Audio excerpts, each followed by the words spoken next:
Weber told his audience that for too long, local government has neglected the elderly, a group, he said, which has been without its public spokesman despite the fact it makes up about 7% of the city's population. But according to Weber, the problems of the elderly are the problems of the city, and his solution is to develop an office of the aging within city government.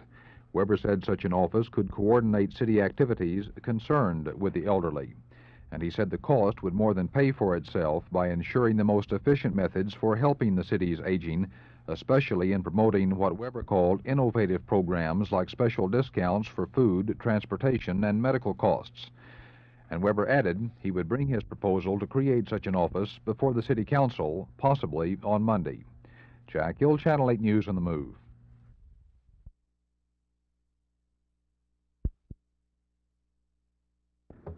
I write the bid at $250,000, bill at $300,000, pound by me, bill at $2.5 to $3. $250,000, $300,000. What about it on this side?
Here is the winner of the bout, Jesse Valdez and the Reynolds Corky.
John, how do you feel about going to Munich and playing the best soccer teams in the world? Well, I feel it's probably the most exciting thing I've ever participated in sports, because as an amateur, the very top goal that you could set is participating in the Olympic Games. And here I am, still an amateur, and I am going to be participating in the Olympic Games. And it's a goal that very few athletes ever achieve. And I just, it's really hard to describe how you really feel that you reach a goal and you just want to go even farther and maybe, gain a medal if we can. Does it frighten you a little? If you sit down and think about it and, play in front of 80,000 people or 100,000 people, it's kind of frightening. But once the game starts, you kind of forget about the crowds if you can, and you just play the game like you always play before, and you try and win the ball and do better than the other team.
Bill, you were late coming to camp because of your disagreements with the club over financial matters, and you had two things to get ready for. One was a 12-minute running test, and the other was singing for dinner. Which one is the toughest? Well, the 12-minute running test was pretty tough, but I think singing at tonight's meal or whenever I have to do it, it's going to be a little bit tougher. You know, right now I think I've joined up with a couple other guys in the team, and we're going to form a little group, I guess. Bill, are you in shape? Have you been working hard? Are you ready to come out and play? Yes, I have. I've been working pretty hard there in Boston. You know, the weather hasn't been as nice as it has been out here, but you know, I feel I'm in pretty good shape. Bill, what's the biggest fear you have? Tomorrow will be your first day on the field. What's the biggest fear you have going out there and coming in late? Well, you know, just timing and learning the plays, really. You know, working with the other fellows. Where do you think you're going to rank with all the Thomases when this is over? Well, I hope I can be right there on top with the rest of them.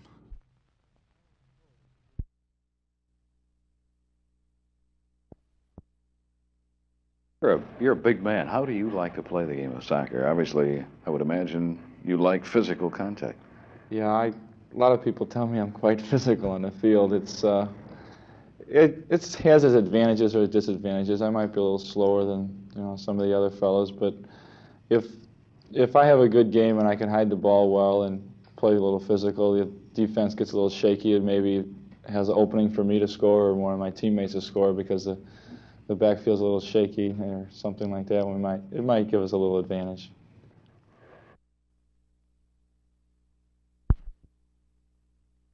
TCU, Jarvis Christian College, and Bishop College will use it as a workshop for black study. We will also have a radio training school and a TV training school for the purpose of helping training youngsters, young men and women who would like to go in the communication field a career, and where they can go out and get a job in the various stations throughout the country.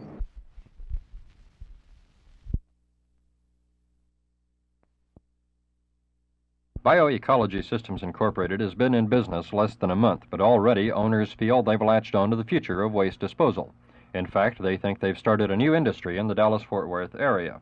Simply stated, bioecology is an alternative to dumping waste such as acids, paints, and greasy water, either in the sewer or in open pits. Trucks visiting the plant on the east edge of Grand Prairie instead hose waste into one of a maze of treatment pipes, tanks, and furnaces designed to decompose and spread the waste instead of letting it sit and flow back into the life cycle. Restaurant grease trap waste, for example, is broken down in a large tank looking something like an oil refinery tank. The oil that separates out goes to a high-temperature, long-burning incinerator where it's sprayed in much like gasoline is vaporized in your car's carburetor. This process makes it not only easier to burn the petroleum, it also burns it completely, making the incinerator smoke and fume-free. Other wastes, such as acids, are chemically neutralized. Water is a byproduct here, too. It's used in other processes at the plant. The solid product, a neutral chemical, is used by bioecology to build up a tract of land on Jefferson Avenue. Owners say they've gotten good response from waste haulers and environmentalists alike. Phil Reynolds, Channel 8 News on the Move.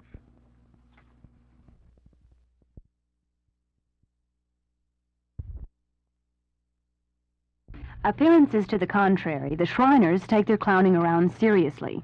Most shrine temples across the country have a clown unit that entertains with its slapstick form of humor at local hospitals, institutions for the mentally retarded, and orphans' homes. This year, in order to improve the quality of clowning, the Shriners sponsored a Clown-a-rama. The Dallas Hella Temple won second prize in stunt competition with a unique exploding outhouse. A large group from Columbus, Ohio took home a first prize in makeup and a third in stunts. Have you ever tried talking to a dozen clowns? We asked a Chaplin-esque figure about rehearsing their routine. Well, probably about 4 evenings, about 2 to 3 hours. Are any of you professional clowns? Well, not really. We all do it for the fun. We have one professional. We have Al Ross behind us here, who is number one here. Now, I understand that you came up with this wonderful idea. Exactly how did you come up with this stunt? Oh, we've seen it in magazine when we had help watching an owl here. Al's the one who really helped us. Okay, Al, since you're the leader of this valiant group, do y'all ever feel a little bit silly getting all dressed up? They listen real good, and they work real hard. Well, do you professional men, I'm sure you all are, feel a little silly getting dressed up in these crummy clothes and acting like dummies in front of all these people? I beg pardon? I didn't get that. What were y'all... Okay, what are you judged on? What makes a good clown? Good makeup? Makeup, fully makeup. Around the ears, complete hair covering, and a clean costume, and good coloring. And a good sense of humor. At the first annual National Clown-a-rama for Channel 8 News on the Move, this is Judi Hanna.